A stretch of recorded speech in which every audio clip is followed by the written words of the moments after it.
Welcome to History What If, where we question the events that already happened. What really could have happened? Could we have changed the outcome?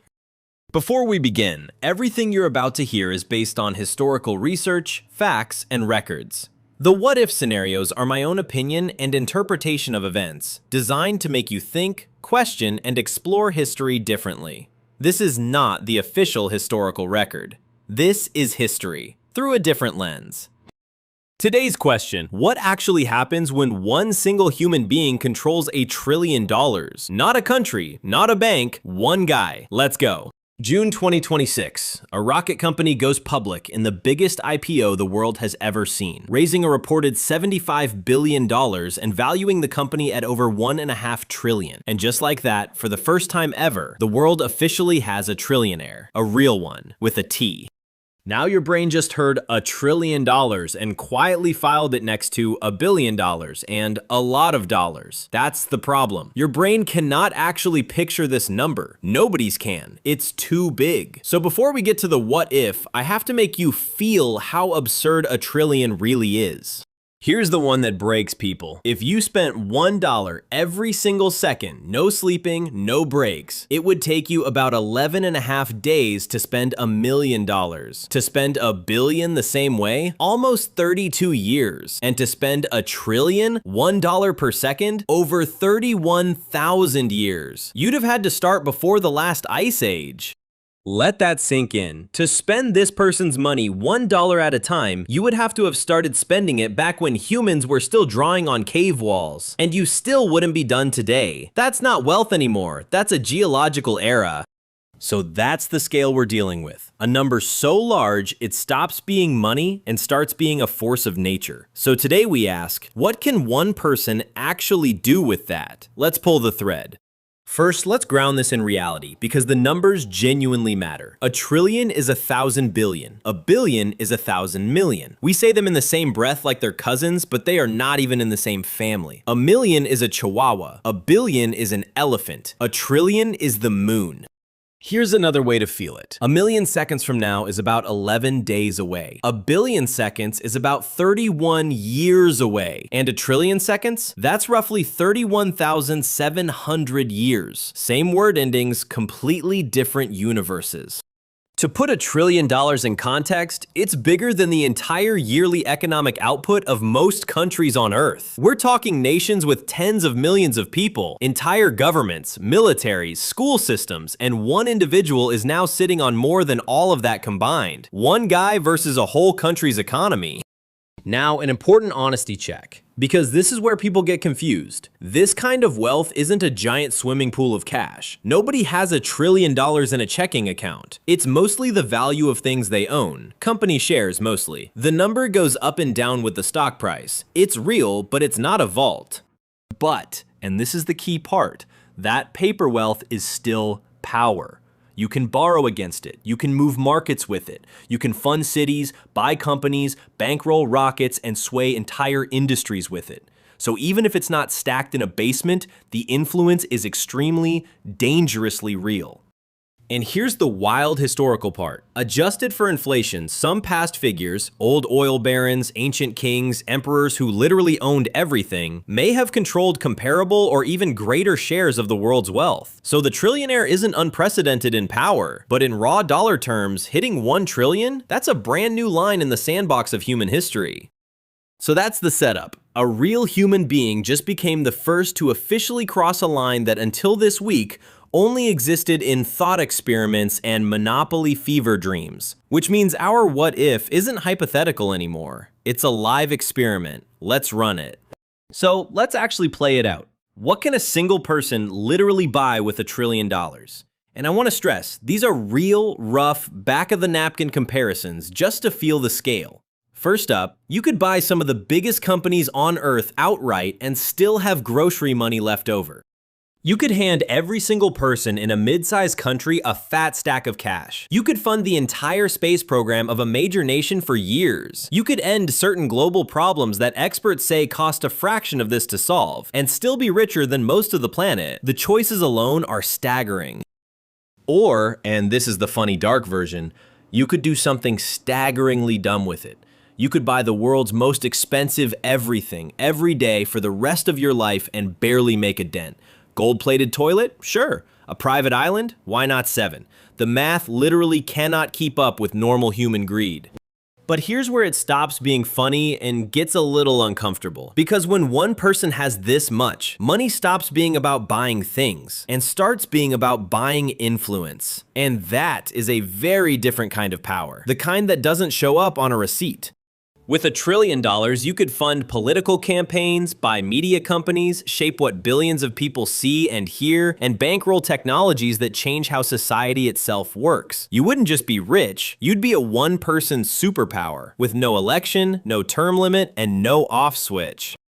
And that raises the genuinely tricky question that economists and regular people are both asking right now. Is it even healthy for a society to have a single individual with this much concentrated power? There are smart people on both sides. Some say it's the reward for building world-changing things. Others say no one person should have this much leverage over everyone else.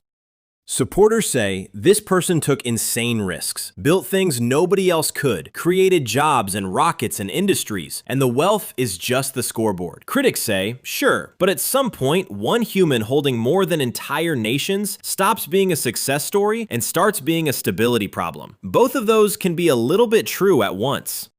So if the trillionaire already exists, and they do, the real what if isn't could it happen, it's what happens next? What does a world with trillionaires actually turn into? Let's pull that thread.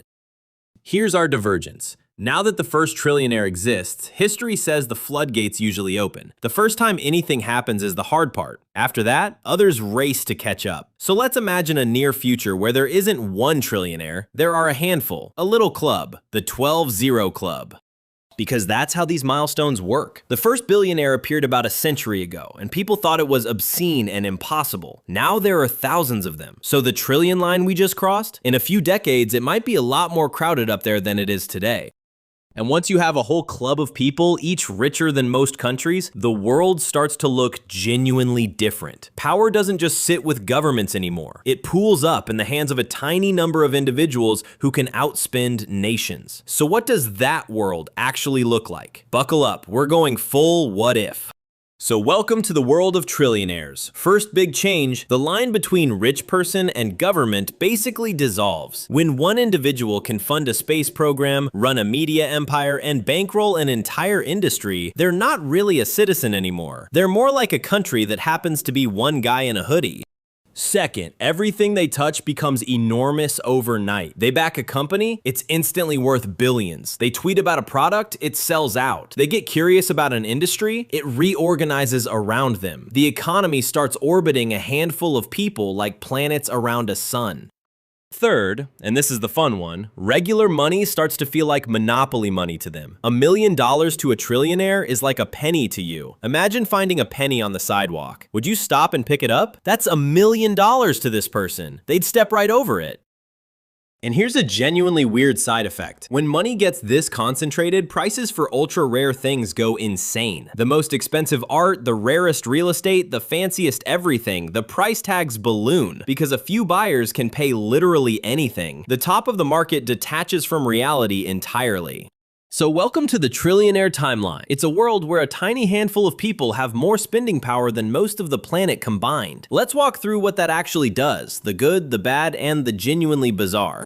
Let's start with the good, because there genuinely is some. A trillionaire who decides to actually fix things could fund cures, build infrastructure, fight problems that governments have failed to solve for decades, and do it overnight with no committee, no red tape, no waiting. Concentrated money can move terrifyingly fast in a good direction.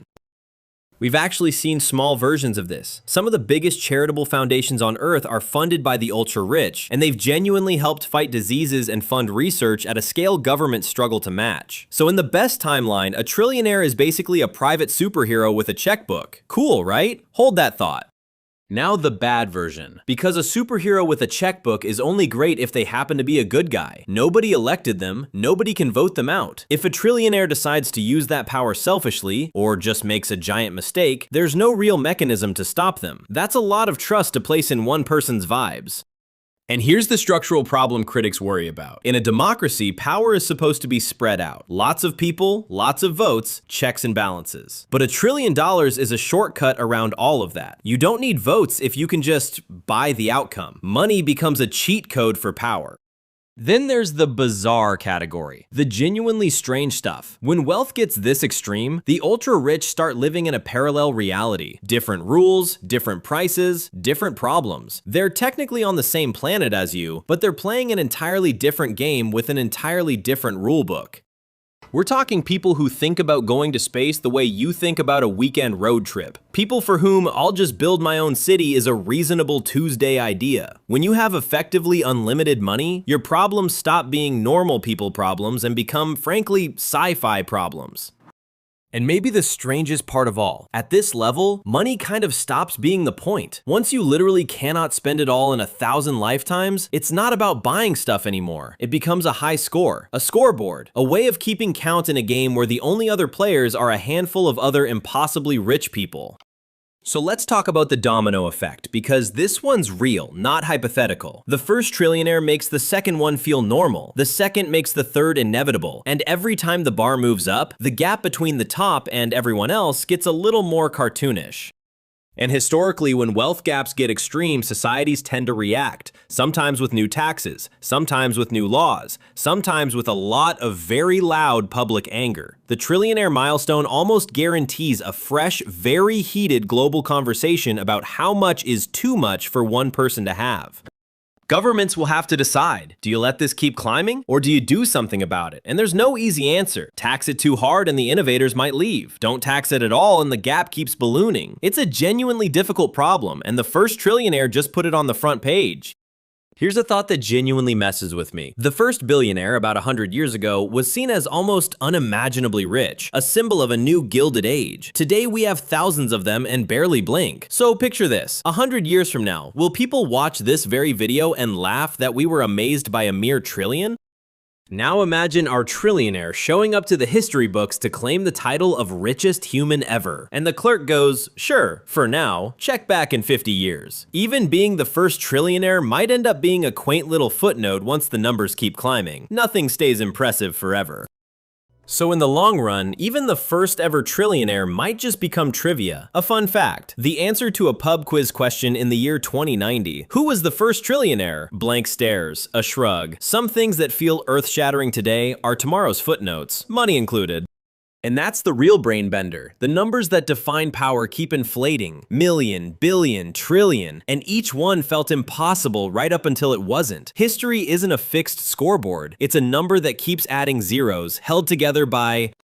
Meanwhile, back in regular reality, here's the part that keeps it grounded. For almost everyone on Earth, $1 trillion changes literally nothing about Tuesday. You still have your job, your bills, your group chat. The trillionaire exists in a different stratosphere, and most of us are just down here watching it like a weird sport. And honestly, that's the strangest thing about the whole milestone. The first trillionaire is simultaneously the biggest financial story in human history, and something that doesn't touch most people's daily lives at all. It's enormous and irrelevant at the exact same time, which is a very 2026 thing to be.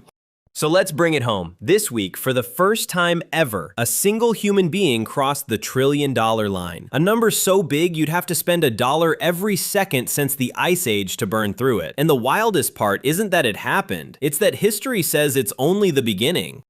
It took a record-breaking rocket IPO, a stock market in the right mood, and decades of building to mint the world's first trillionaire. And whether you think that's the ultimate success story or a flashing warning light, it's now a permanent part of human history. The line's been crossed, it can't be uncrossed. And the real lesson? Every impossible number eventually becomes normal. The millionaire shocked people. The billionaire shocked people. Now the trillionaire's here, and one day even that'll feel quaint. The scoreboard of human wealth just keeps adding zeros, and we keep getting used to it, maybe a little too easily. So next time you hear a number so big your brain just glides right past it, stop for a second and actually try to feel it. Because that gap between a million and a trillion isn't just zeros. It's the difference between a person and a planet. And this week, somebody became the planet. And that's the first trillionaire, a line we just crossed that we can never go back over. If this rewired your brain a little, smash subscribe, because next week we pull another thread and break history all over again. I'll see you in the next one. What if?